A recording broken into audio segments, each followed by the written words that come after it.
Sejam bem-vindos, sejam bem-vindas a mais um episódio do podcast Me Fale Mais Sobre Isso. Hoje eu tenho uma convidada, uma grande psicóloga profissional que atua na área da infância, da adolescência, com orientação de pais, a psicóloga doutora Patrícia Demoli. Muito obrigada, seja bem-vinda por ter aceito o meu convite, por estar aqui hoje conosco, né, para a gente conversar um pouco mais sobre orientação parental. Bom, eu que agradeço o convite, então agradeço demais aí o convite da Tatiana Abreu. É uma psicóloga que eu admiro muito todo o trabalho dela, inclusive esse. E fico muito feliz de participar, gosto muito de falar sobre orientação à paz. Eu acho que a gente tem poucos espaços ainda, até mesmo dentro da psicologia, para falar sobre orientação à paz, poucas disciplinas, ou às vezes nenhuma disciplina na faculdade sobre esse tema. Então, eu fico sempre muito feliz quando eu sou convidada para falar sobre isso, né? Foi o foco do meu doutorado, ela já falou aí um pouquinho sobre mim. Então, foi o foco do meu doutorado, estudei aí todos os anos sobre orientação à paz. E, eu brinco que é a luz dos meus olhos, assim, é o tema que eu mais gosto de falar. E fico muito feliz mesmo de estar aqui hoje. Agradeço mais uma vez o convite. Bom, esse tema, ele traz pra gente muitas possibilidades, né, de debate, de fala, e pensando no nosso universo clínico, né, no nosso contexto clínico, a minha atuação, como você sabe, é com crianças neurodivergentes, autismo, TDAH, altas habilidades, dificuldade de aprendizagem, deficiência intelectual. E a gente observa, na nossa prática, né, aqui na clínica, muita dificuldade de lidar com os pais no dia a dia, né? Então, como que você enxerga, né, hoje, a nossa atuação como profissionais nesse campo, né, da orientação? Bom, eu concordo com a Tatiana, assim, no sentido de ser, de fato, um desafio, mas é um trabalho extremamente importante. Eu brinco que quem atende criança não tem como não atender os pais. Sim. Eu sempre falo isso. Sim. Porque crianças, né, são menores de idade, precisam ali de uma autorização de um adulto, precisam ser ali tuteladas de alguma forma, né? Então, assim, fiscalizar o que está acontecendo com a criança. Então, tem que ter um adulto responsável, né? Tuteladas nesse sentido de ter um adulto responsável. Então, a orientação à paz, ela vem como um desafio, até pelo que eu trouxe agora. A gente tem poucas matérias sobre isso na faculdade e também pouco conhecimento sobre isso, sobre esse trabalho dos psicólogos nessa frente. Pouca gente sabe que esse trabalho acontece, como que ele ocorre, né? Sim. Então, eu até brinco assim, gente, vocês já falaram que vocês são orientadores parentais? Para as pessoas que eu conheço que são. Porque, às vezes, nossos familiares não sabem que esse serviço, né, é oferecido. Uhum. Às vezes, psicólogos não sabem. Essa semana, uma psicóloga, amiga minha, me perguntou se teria como ter orientação à paz para pais de adultos. E eu falei, sim, a gente orienta pais de crianças, adolescentes e de adultos também. Sim. Né? Então, até mesmo dentro da nossa área, é importante que a gente fale sobre esse trabalho. Então, acho que o desafio já começa aí, das pessoas saberem que a orientação à paz existe, como ela funciona. Então, já falando aqui para vocês, a gente pode orientar até gestante, gente. Então, assim, gestante também pode e deve ter acesso a esse direito de saber sobre instruções de orientação parental. Então, como lidar com a criança e tudo isso. E acho que um outro grande desafio, que você trouxe os grandes desafios, né? É o engajamento aí dos pais, né, Tati? Acho assim que, infelizmente, a gente tem uma dificuldade também dos pais entenderem o papel deles na orientação à paz e entender que é um trabalho conjunto. Não é um trabalho só nosso como profissional, mas é um trabalho junto ali com os pais. Então, a gente vai ensinar as práticas para que eles possam implementar ali com os filhos e a gente vai acompanhando e o trabalho vai se desenvolvendo.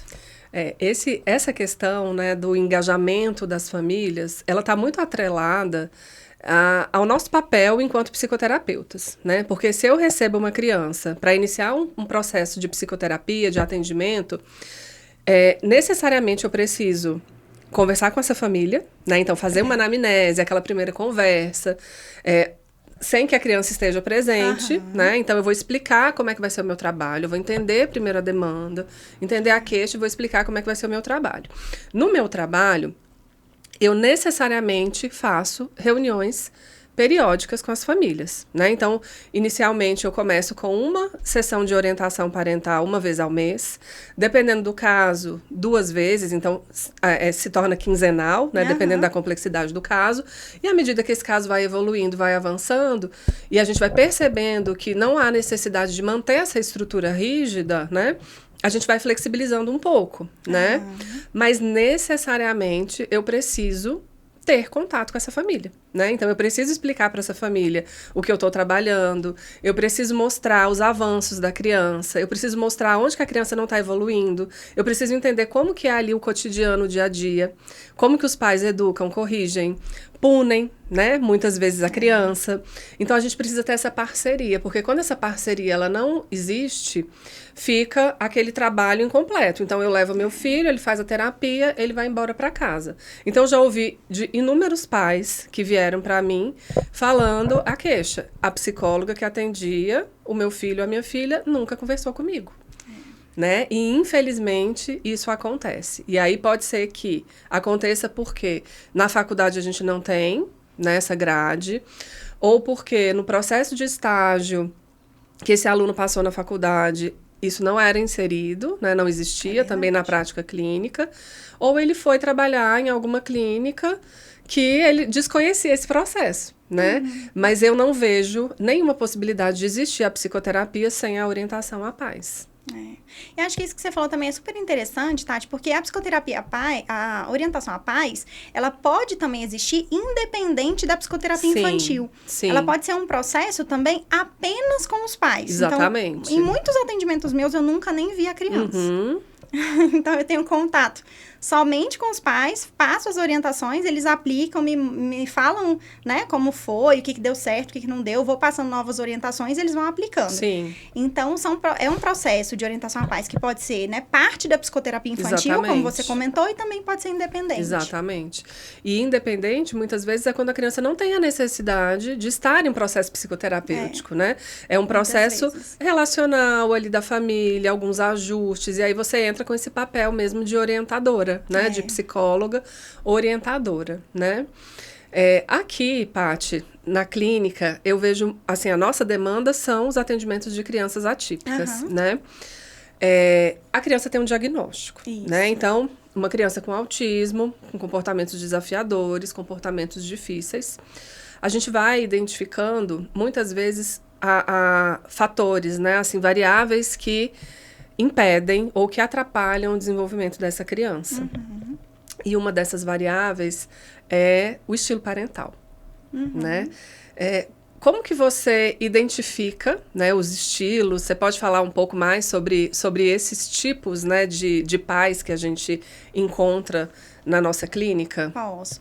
Eu gosto mais de falar, Tati, sobre práticas parentais, né? A gente sabe que a gente tem uma literatura grande sobre estilos parentais, sim, mas eu gosto muito da gente falar em práticas parentais, porque são as práticas mesmo que os pais exercem com as crianças. E quando eu falo pais, acho que é importante falar aqui que tô falando assim, né, daquela pessoa que está exercendo o papel do cuidado, o papel da educação. Pode ser um avô, uma avó, uma tia, uma madrinha, né? Não é necessariamente o pai e a mãe, né? Então, a gente tem práticas que a gente vai considerar que são práticas parentais positivas, então, ou um estilo parental aí positivo, e práticas parentais que a gente vai considerar negativas. E aí, a gente encontra, né, dentro desse universo, várias práticas. Então, para dar um exemplo para vocês aqui, a gente pode pensar em práticas parentais positivas, como uma monitoria positiva, aquele pai que fiscaliza sem excessos, aquele pai que monitora, que entende o que a criança está fazendo, que ajuda, propicia o desenvolvimento, dá oportunidade, ensina empatia, ensina valores de amizade, amor, companheirismo, né? E a gente também tem algumas outras práticas que a gente vai considerar aí como práticas parentais negativas, que a gente vai dizer que são aquelas como negligência ou práticas muito punitivas. E aí, quando eu falo de negligência, eu falo até assim, muita gente nem sabe isso, né? Mas até aqueles pais que falam sim o tempo inteiro, em alguns casos a gente pode considerar até como uma prática parental negativa de negligência. Seria a permissividade, precisam, né, de limite. né? Sim. Então, a gente tem pais também muito punitivos, né? Às vezes com muito grito e às vezes até abuso físico, né? Então, assim, algumas práticas que a gente vai trabalhar na orientação a pais para que elas não ocorram e a gente possa substituir as práticas parentais negativas por positivas. E isso é um desafio também. E muitos pais não sabem, né? Até terem contato, eles não sabem. Porque isso é uma reprodução de um comportamento que eles viveram, né? Então, eu bato no meu filho porque eu cresci dessa forma, eu apanhava dos meus pais e eu não morri. Estou aqui, estou vivo, né? Mas está vivo como? Essa é uma boa pergunta. Qual é o preço, né? Então, a gente vai reproduzindo muitas vezes na nossa vida padrões comportamentais, né? Que são passados de geração para geração. Então, a gente não para muito para refletir. Quando eu engravidei dos meus filhos, eu vivi um processo de muita reflexão, né? Que tipo de mãe que eu quero ser? Será que eu quero ser uma mãe exatamente como a minha mãe foi? Ou será que eu quero pegar parte daquilo que eu vivi, que eu considero importante, que são os meus valores, mas outras coisas eu gostaria de modificar, né?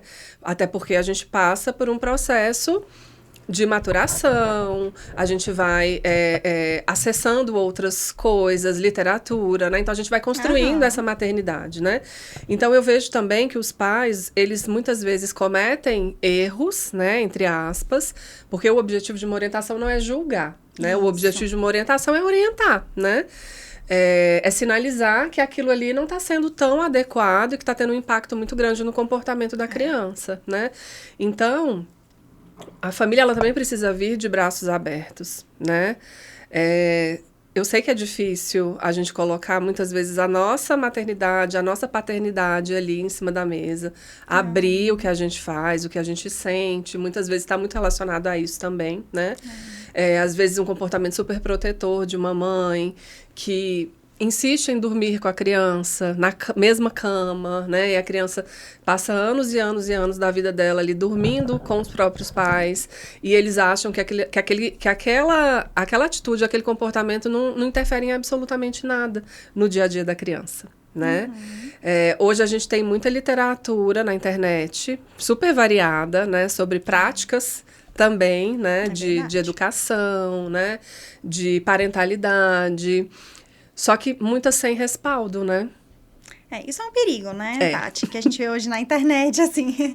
Mas, assim, eu fico feliz que tem muito conteúdo bom também, né? Claro que fica difícil para o pai fazer esse filtro. Sim. Do que é o conteúdo que ele pode seguir ali, a orientação que ele pode seguir e qual que ele não pode. Então, por isso que eu sempre falo que eu gosto muito que as pessoas saibam que esse serviço existe, para que os pais possam buscar um serviço especializado. Exatamente. E aí eles vão ter mais segurança nessas práticas parentais. E com um profissional que estudou para isso, né? Porque também na internet a gente tem muitas pessoas que se vendem, né?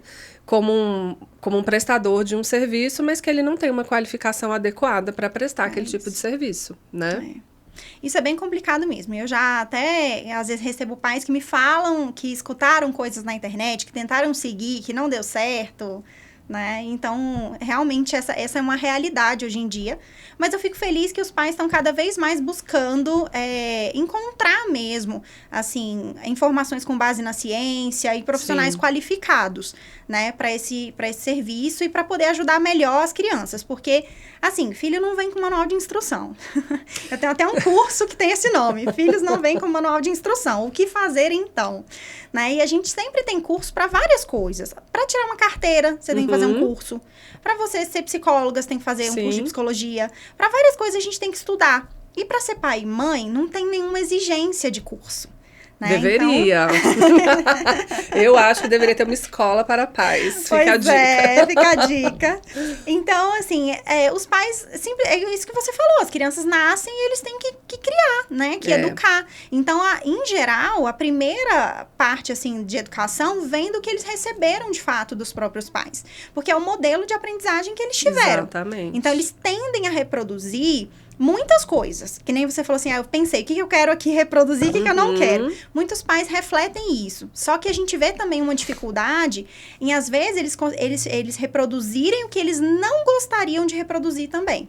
Ou às vezes eles perceberem só depois. E muitas vezes eles tentam de forma totalmente inadequada. Né? Então, assim, o meu pai batia muito em mim. Né? Eu cresci apanhando, o meu pai batia muito. Aí essa mesma pessoa, quando ela tem filho, ela pode decidir que ela não vai bater no filho dela de forma alguma. Óbvio, né? Bater agressão física, assim, não é adequado e nem incentivado de forma alguma. Só que aí, o que essa pessoa faz? Ela se torna permissiva, ela deixa a criança tomar as decisões da casa, né? Ela dá todo o poder e todo o controle da família, da casa, muitas vezes poder de compra. O carro que a gente vai comprar foi fulaninho que escolheu, né? A viagem que a gente vai fazer, o restaurante que a gente vai comer no final de semana, é a criança quem escolhe. Então, essa família, ela está, na verdade, entregando uma responsabilidade muito grande para uma criança que não deveria ter esse tipo de responsabilidade. E a gente vê propagandas voltadas para as crianças também. Sim. Várias propagandas, né? Nesse intuito aí, né? Que a criança ela acaba tendo tanto poder de escolha sobre a família, que muitas das propagandas são voltadas para as crianças. O que é bem perigoso. O que é muito perigoso, né? E aí vem esse bombardeio de estímulo, né? De sinalizações, aonde a criança que está em desenvolvimento, né? É um cérebro em desenvolvimento, é um organismo em desenvolvimento, é um ser humano que está desenvolvendo seus valores, ele muitas vezes se sente perdido. E aí ele vem para a psicoterapia com o sofrimento, né? Então, que às vezes a família acha que a criança pode ter um diagnóstico, um transtorno, ou muitas vezes a criança mesmo que tem um diagnóstico, ela não recebe a mesma educação, o mesmo modelo educacional que ela receberia se ela não tivesse aquele diagnóstico, né? Tem aqui na literatura do autismo, tem um livro que chama O Reizinho Azul. Se não me engano, o título é esse. Mas é mais ou menos essa ideia, né? Da criança que é o rei da casa, porque ele tem o diagnóstico de autismo. Então, a casa toda se molda em torno dele, das vontades dele, das preferências dele. Só que isso não tem nada a ver com o diagnóstico, né? Porque antes do diagnóstico, a gente tem uma criança. Então, essa criança ela precisa ser educada, essa criança precisa de limites, né? E por que você acha que tem sido tão difícil para os pais estabelecerem limite para os filhos? Eu acho que é porque, antigamente, a gente tinha uma criação muito autoritária, né? Faz porque eu tô mandando, faz porque a casa é minha, faz porque eu sou seu pai. E aí, os pais de hoje em dia, que vieram com uma criação parecida com essa, né? Muito autoritária, eles tendem a fazer o contrário. Eles não querem ser dessa forma. Então, acaba que a permissividade, ela aparece. Sim. Né? Numa tentativa de não serem autoritários. Mas eu sempre falo com os pais, as crianças precisam de uma figura de autoridade. É claro que a gente não vai buscar que os pais sejam autoritários, mas a gente precisa que os pais tenham autoridade em relação àquela criança, que eles falem com autoridade. E são coisas diferentes, né? Exatamente. Ser autoritário e ter autoridade. E aí, uma dica que eu dou para os pais é assim, eu falo, quanto mais baixo vocês conseguirem falar, mais devagar e mais firme, melhor. Porque quanto mais baixo e mais devagar a gente fala, menos chance da gente ser agressivo e grosseiro a gente tem. Tentei dar um exemplo aqui agora. Perfeito. Então, eu sempre falo com eles, vocês podem falar de forma firme, mas tenta falar um pouquinho mais baixo ou um pouco mais devagar, ou as duas coisas, porque a gente não corre tanto risco de parecer que a gente está sendo grosseiro, ou parecer de que a gente está sendo muito agressivo, né? Então, eu acho que, para mim, o principal ponto é esse. Os pais, hoje em dia, estão muito com essa tendência de não repetir essa figura autoritária, né? De faz porque eu sou seu pai e agora tem que ser feito, porque a casa é minha. E numa tentativa de não reproduzir esses comportamentos, eles acabam não sabendo fazer de outra forma e acabam caindo em comportamentos permissivos. E aí, gente, a gente tá falando aqui de pais que acabam deixando muitas coisas, além do que, em geral, a gente, né, aconselharia, orientaria que eles deixassem. Então, crianças que às vezes estão sem limites para tempo de tela, que é uma coisa gravíssima, a gente sabe, os estudos hoje mostram aí, né, os impactos de excesso de tela sobre o desenvolvimento infantil, que são cada vez mais alarmantes e assustadores. E eles estão dando acesso mais cedo, né? Então, além do seu tempo muito estendido, o acesso é muito cedo. né? Com certeza. Então, bebês mesmo, eu já vi bebês com tela, crianças pequenas com tela, às vezes com 2 telas. E quando a gente fala de bebês, acho que é importante sinalizar aqui que a gente está falando de até 2 anos, né? Então, até 2 anos é considerado bebê, a partir de 2 anos a gente vai considerar aí criança. Então, a gente vê, sim, infelizmente, embora a recomendação, né, seja 0 telas até 2 anos. Né? Essa é a principal recomendação que a gente tem hoje. Mas, infelizmente, muitos pais não seguem, né? Então, tem essa permissividade em relação a telas, às vezes permissividade em relação a coisas dentro de casa mesmo. Então, crianças que a gente vê que, às vezes, os pais não conseguem colocar para escovar um dente, para tomar banho, né? Tem criança que fica... Casos que eu já presenciei. 3 dias sem tomar banho. Pois é. Não tomou banho porque ele não quis. E aí, a gente acaba caindo na negligência, que eu falei agorinha, né? Então, assim, a gente tem que tomar muito cuidado com isso. Porque, às vezes, os pais têm uma fala, Tati, você já deve ter ouvido muito isso. Assim, não quero magoar meu filho, eu não quero que meu filho sofra. E eu falo, gente, quem nunca sofreu? Exatamente. O sofrimento faz parte da vida, né? Você nunca sofreu? Todo mundo já sofreu, todo mundo sofre. E a gente tem que criar as crianças com a realidade da vida como ela é. Não tem como a gente criar uma outra realidade para inserir as crianças nela. E a criança precisa aprender a se frustrar. Exatamente. Né? Porque a frustração, ela faz parte do desenvolvimento. Faz parte da nossa vida. O adulto se frustra, o adolescente, a criança também. Só que isso é um aprendizado. Então, quando a criança tem ali, é muito imatura ainda, muito pequenininha, ela se frustra e aí ela joga, arremessa um objeto, né? É algo que precisa ser corrigido ali naquele momento, né? No momento em que acontece. Então, se o pai ou a mãe olha para aquela criança e fala assim, tadinha, mas ela só tem 1 ano e meio, né? Passa os anos, essa criança, ela vai dar um tapa no rosto dos pais. Ela vai para a escola, ela vai bater, vai xingar a professora. Isso vai escalonando, né? E a gente vai observando mesmo que se a gente pegar a história, né, de um adolescente, por exemplo, de 16 anos, que tem comportamentos disruptivos, violentos, desrespeitosos, a gente vai voltar essa história, a gente vai entender que ela começou muito lá atrás. Muito lá atrás, porque os pais não souberam dar limite. E é difícil para os pais, né, Tati? Acho que esse é um ponto que a gente tem que levantar aqui também. Porque é isso que a gente falou. Não tem um curso, não tem um manual, ensino, né? Não tem um manual, não tem um ensino, assim, especializado. Então, assim, de fato, é muito difícil ser mãe e pai. Sim. É muito difícil. Então, acho que a gente tem que levantar isso também. Que, às vezes, eles fazem o melhor que eles podem.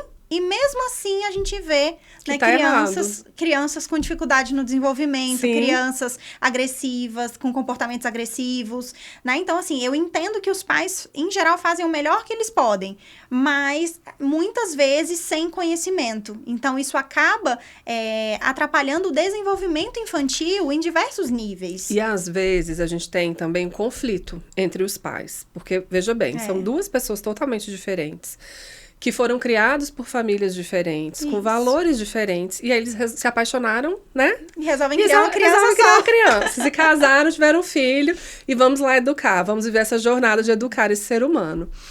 Cada um com uma cabeça diferente. Isso também acontece muito na clínica, eu observo muito no dia a dia. Eu sou mais de um estilo, a minha atitude é mais tranquila, mais branda, não sou punitiva, procuro corrigir com o diálogo, estabelecendo limites, mas o pai é mais explosivo, o pai já não tem tanta paciência, aí ele grita com a criança, né? E aí muitas vezes a gente vê a criança com um comportamento ali muito ambíguo, né?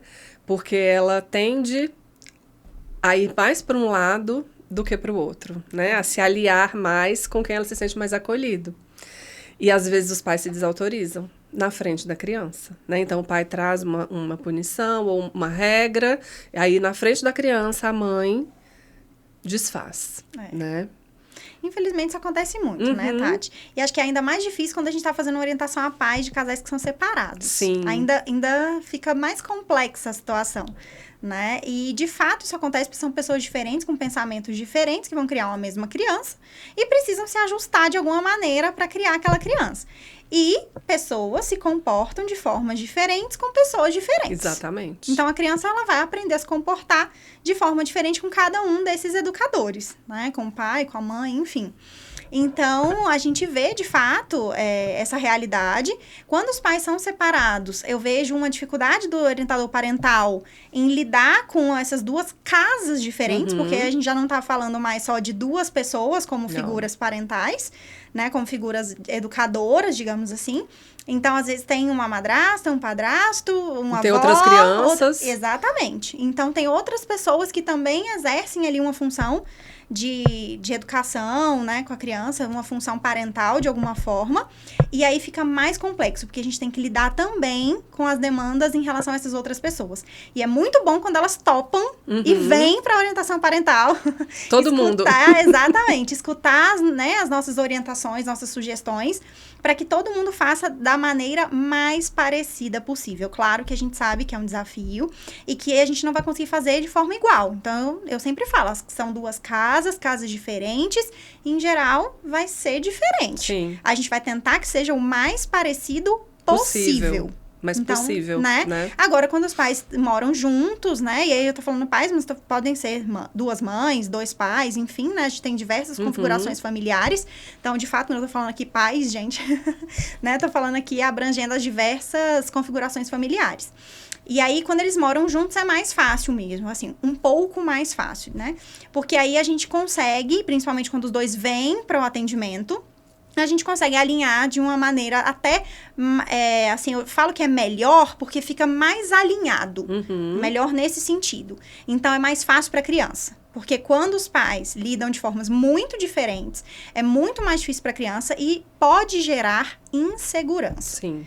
E isso é extremamente prejudicial para o desenvolvimento infantil. Exatamente. Então, crianças precisam se sentir seguras, precisam se sentir acolhidas, amadas, queridas.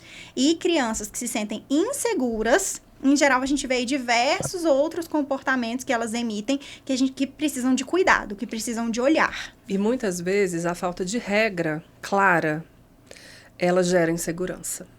Com certeza. Né? Então, insegurança não é só o cuidado. Né? Segurança não é só o cuidado, né? Então, eu cuido, eu protejo, eu promovo um ambiente acolhedor para minha criança, mas se esse ambiente não tem regras claras, né? Se a criança pode dormir a hora que ela quiser, se ela pode comer o que ela quiser, comer só o que ela quiser, né? Claro. Se ela vai no supermercado com a mãe e ela que seleciona os alimentos que ela vai comer, né? Isso é um ambiente inseguro. E muitas vezes os pais não têm essa clareza, eles não têm essa percepção, né? Então, a gente precisa comunicar sempre para essas famílias que a gente atende o que é cada coisa, né? E o que cada comportamento pode estar gerando na criança, né? Ou que aquele comportamento da criança pode ser reflexo de algo que ela está vivendo ali no dia a dia, que talvez não esteja claro também para ela, né? O que você observa, assim, de queixa? O que você traz, assim, por exemplo, na sua vivência, que tem uma prevalência maior de queixa em relação aos pais? Eles reclamam muito de desobediência, de não cumprir as tarefas na hora, que eles têm que falar 10, 20 vezes. Então, essa é uma queixa muito frequente. Outra queixa muito frequente é que eles, assim, a frase, não sabe ouvir um não. Outra queixa muito frequente, não quer fazer as tarefas do dia a dia. Né? Então, em geral, essas são as que eu mais escuto. E frases como, não sei o que fazer mais com esse menino, já fiz de tudo, não sei mais o que fazer agora. Então, pais que vêm, de fato, muito, assim, preocupados e, às vezes, desesperados, sem recursos, né? Sem saber como lidar com aquelas crianças. Porque, muitas vezes, já tentaram de várias formas, mas, muitas vezes, inconsistente. Sim. Então, né, tentaram de vários jeitos, mas sem sistematicidade, sem uma certa consistência, e aí não dá certo e eles vêm muito preocupados. Então, assim, Patrícia, já tentei de tudo, não sei mais o que fazer, cheguei no meu limite, preciso muito de ajuda. Então, frases muito nesse sentido, e frases de que eles não estão conseguindo impor mesmo os limites. Então, acho que se resumiria dessa forma. E é que nem você falou, as regras são muito importantes, né? Regras, rotina. Sim. Embora alguns pais não gostam muito, mas a gente sabe que rotina é extremamente importante para o desenvolvimento infantil. Claro que, assim, variar ali que seja 30 minutos, ter exceção às regras, isso vai acontecer. Mas rotina e estabelecimento de limites é extremamente importante para a criação, para o desenvolvimento da criança, do adolescente, De até qualquer pro adulto. pessoa, né? De qualquer pessoa. Exatamente. Rotina, no meu ranking, né? Assim, a rotina é algo primordial. Primordial para a saúde mental de qualquer pessoa, né? E aí, voltando para uma questão pessoal novamente, né? Porque a gente sempre vai falar dos nossos, né? E da gente. Eu sempre dei rotina para os meus filhos desde bebê. Desde nenenzinho, né? Então, tinha a hora dos banhos, a hora do sol, ali, recém-nascido, soneca, a forma de fazer essa soneca, né? A rotina do sono, a rotina do desfraude. Então, a rotina, ela traz previsibilidade. E previsibilidade traz segurança. Ah, mas rotina é chato. Eu não gosto de rotina. Geralmente, crianças que vivem num ambiente onde esse ambiente ele é desorganizado, onde a rotina não é estruturada, essas crianças tendem a ter um sofrimento. Ou uma ansiedade, né? Esse sofrimento manifesta de alguma forma, né? Então, assim, um recado, né, para os pais estabeleçam rotina para os seus filhos e, consequentemente, para vocês, né? Porque a gente não tem como fazer uma rotina diferente da rotina dos filhos, né? Pode mudar uma coisa ou outra, né? A criança dorme 7h30 da noite, ok? Eu vou dormir às 9h30, mas eu tenho o meu horário de dormir. Né? O nosso cérebro precisa entender, né? Ele busca essa previsibilidade também, né? Não é só uma questão externa, né? É uma questão orgânica mesmo, né? E estabelecer rotina é uma das coisas que ajuda muito os pais a conseguirem colocar limites. Exatamente. Ajuda demais. A gente fala assim, gente, meio caminho andado. Se vocês conseguirem estabelecer rotina, já vai ser muito mais fácil, né? Porque a criança, ela já sabe que ela vai chegar da escola, ela já sabe o que ela tem que fazer, ela já sabe que ela vai chegar da escola, que ela precisa tomar banho, que ela vai jantar, depois ela pode brincar, por exemplo. Não tô dizendo que essa é uma rotina ideal, né? Gente, é só um exemplo. Então, assim, a criança já vai entendendo, de fato, o que vai acontecer a cada dia, a cada momento. E isso é importante até para bebês, que nem a Tati falou, assim. É importante para qualquer idade. Então, assim, a rotina ajuda muito. E outra coisa que ajuda é essa questão dos pais falarem com mais autoridade, né? Com firmeza. Com os pais falarem com segurança para as crianças. Isso também ajuda bastante. Porque quando os pais estão se sentindo inseguros, e as crianças, de alguma forma, percebem isso. Percebem. Então, os pais precisam falar com autoridade e com segurança. E aí, por isso que se torna mais difícil, porque eles precisam ter essa segurança, né? Eles precisam saber o que fazer para conseguir passar essa segurança para a criança. E de forma consistente. Então, não adianta fazer um dia de um jeito, outro dia de outro jeito, porque, de fato, isso vai dificultar muito que as crianças obedeçam, que é o que eles querem, em geral, né?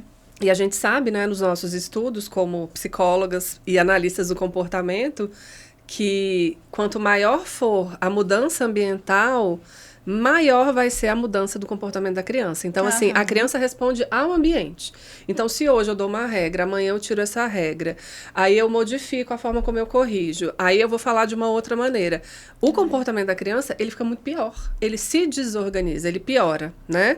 Então, eu acho que um termômetro também para os pais perceberem o seu próprio, a sua própria forma de lidar com as crianças é observar a resposta do comportamento dela.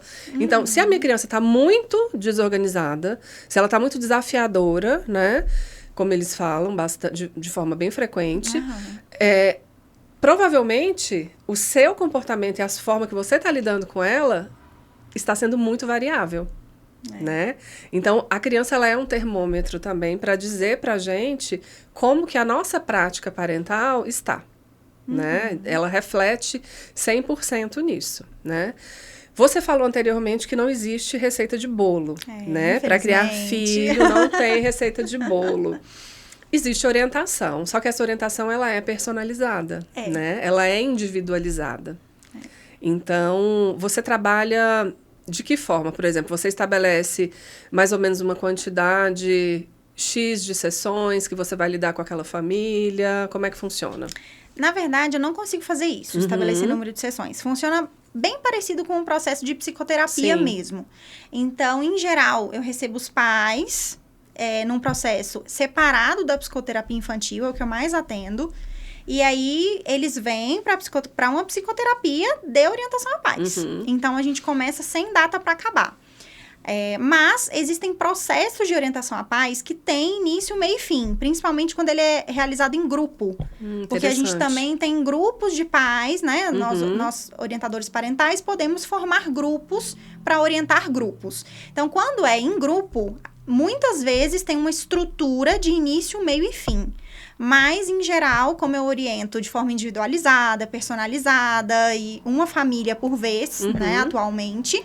Eu já trabalhei muito com grupos, inclusive meu doutorado foi com grupo, mas atualmente eu estou trabalhando mais com famílias de forma mais personalizada e individualizada. Então, não tem. E eles participam de um processo de um encontro por semana, de até 50 minutos, e eu me disponibilizo ao longo dessa semana, via WhatsApp, para dúvidas pontuais das orientações que eu passei. Então, eu fico ali disponível durante aquela semana, durante todo o acompanhamento, né, na verdade, para tirar dúvidas pontuais. Então, as dúvidas que eu consigo tirar pontualmente, eu já respondo no WhatsApp.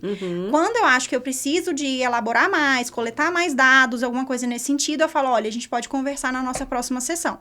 E aí, no nosso próximo encontro, a gente conversa sobre aquilo que foi falado, né, que eles me mandaram pelo WhatsApp. Então, funciona dessa maneira, eu dou esse suporte via WhatsApp. Em geral, crio grupos com as famílias. E aí, todas as pessoas responsáveis pela educação da criança participam desse grupo. E ali, eu vou me comunicando com eles pontualmente, mas nas sessões que, de fato, são passadas as orientações.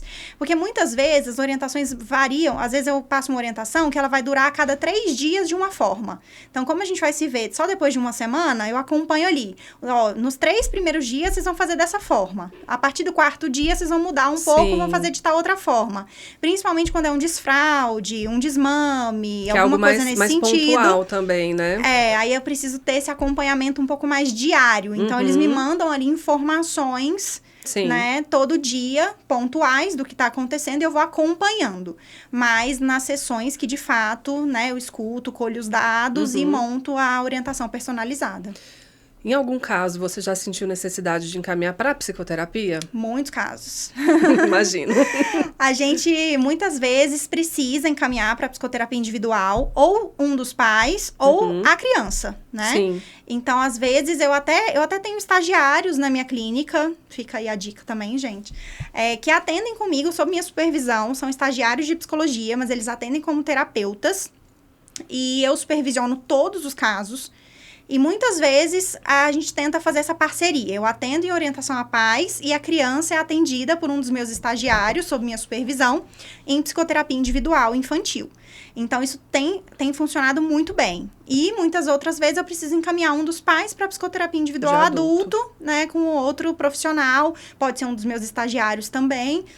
E aí, a gente tenta fazer uma parceria ali, conversar o que precisar para ajudar os pais e a família da melhor maneira possível. Porque a nossa meta é sempre melhorar a qualidade de vida de todas as pessoas daquela família. Sim. Né? Tanto das crianças quanto dos pais. Porque, de fato, melhorando o comportamento das crianças, né? A gente vai em geral, a gente tem um resultado muito positivo para os pais também. Exatamente. E para a família toda, né? É como um todo. É uma promoção de saúde mental para todos. Com né? certeza. E não é um processo, assim, é claro que ele é um processo totalmente individualizado, mas não é um processo doloroso no sentido de que seja o meu último recurso, né? Eu acho que os pais, eles precisam entender que eles podem procurar em qualquer momento. E que nenhuma queixa é boba, né? Então, por exemplo, um desmame. Talvez pareça que desmamar é uma coisa natural. Da mesma forma que amamentar não é natural. Tem muitos desafios, né? O desmame também. Muitas vezes ele pode não ocorrer de forma tranquila para a mulher ou para a família, né? Então, assim, não hesitem em procurar ajuda, não hesitem em procurar orientação, porque nenhuma queixa é boba, né? Nenhuma demanda é superficial. Se aquilo ali está gerando um sofrimento, uma dor, uma angústia, é um momento que cabe buscar um profissional qualificado, né? Para poder ajudar. E eu quero fazer um convite para vocês conhecerem o Instagram da Patrícia. Ai, obrigada. A Patrícia, ela tem uma filha. Ela não falou da filha dela, mas eu vou falar. Ela tem a Laura, que é uma bebê. A Laura tá com 1 ano quase 1 ano e 7 meses. Uma pequenina, extremamente inteligente, aonde a Patrícia mostra ali no dia a dia parte da rotina que ela aplica com a Laura. E fica uma forma mais fácil de vocês também entenderem e modelarem o que a Patrícia faz com ela. Porque é uma estimulação, né, para a filha, mas ao mesmo tempo ela traz também a forma como ela faz. E essa forma como você faz pode ser aplicada por outras mães. Então, assim, eu acho muito legal o seu trabalho, né, como profissional, mas eu acho também muito valioso o que você faz. Quando você mostra ali com a sua filha a prática no dia a dia, isso traz para as outras pessoas a possibilidade de eu também posso fazer desse jeito e também pode dar certo, né? E essa é a ideia, né, Tati? Que seja, assim, um conhecimento mais acessível. Exatamente. Essa foi a minha ideia. De poder ajudar outras mães, de poder ajudar outras famílias, embora seja uma super exposição da minha família, né? E foi muito difícil, assim, é um desafio até hoje para mim, essa super exposição, mas eu vejo como um bem maior, assim, numa ajuda às outras pessoas. E também agradeço aí a Tati ter falado do meu Instagram, mas também quero falar do dela, né? Eu acho que ela tem um canal, um Instagram também, então que vocês sigam, também tem muita informação relevante, tem os outros podcasts que ela gravou aqui, que também são, né, riquíssimos, eu tenho certeza que vocês vão gostar muito de assistir. Ela já até me mandou links e eu já assisti outros. Então, assim, também quero fazer o convite aí para, né, o Instagram dela. E aí, fala, Tati, é um canal, Instagram? O que as pessoas podem seguir para te acompanhar? Vocês podem me encontrar no canal do YouTube. No canal do YouTube a gente tem todos os episódios completos do podcast. Se você ainda não está inscrito, se inscreva, ative as notificações, o sininho para você receber os próximos vídeos. E tem o meu Instagram, né, pessoal, que é o Psicodiagnóstico Infantil. Ele é pessoal no sentido de eu conseguir mostrar a minha prática profissional lá. E tem o Instagram da Clínica Mundo Diverso Aba, onde eu abro também um pouco dos nossos bastidores, trago muito conteúdo, né, para as famílias, para os profissionais também que atuam nessa área, nesse segmento. Então eu tenho três vias de ser encontrada, né, por vocês. Gente, eu também queria falar aqui, já que a Tati abriu esse espaço, eu sou professora do IBAC também, em turmas de formação em orientação parental e orientação parental com foco em neurodivergências. Então, temos essas duas formações no IBAC. As inscrições ainda estão abertas. Então, se você é psicólogo, psicóloga e tem interesse em trabalhar com orientação parental, é, assim, uma oportunidade única, porque a gente não, né, tem pouquíssimas oportunidades de formação mesmo, nesse sentido, de orientação parental. Eu sou uma das professoras, né, estou como professora nesse momento, nesses cursos, e seria ótimo encontrar com vocês por lá, né? Eu acho que é uma oportunidade grande para a gente divulgar a orientação à paz e ter outros orientadores parentais que trabalhem com essa demanda que os pais precisam tanto, né, gente? Assim, precisam saber que isso existe, que eles podem contar e que nem a Tati falou, nenhuma queixa é boba e com certeza os pais se beneficiariam muito de orientação parental.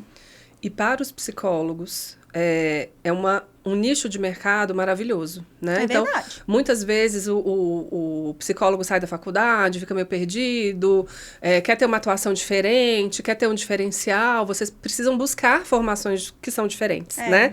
E a gente tem tanta demanda, tanta queixa, né? Tantas famílias que sofrem, e uma escassez absurda de profissionais para atender essas demandas. Então, fica a dica, né, para quem é psicólogo. Quem é estudante também pode fazer?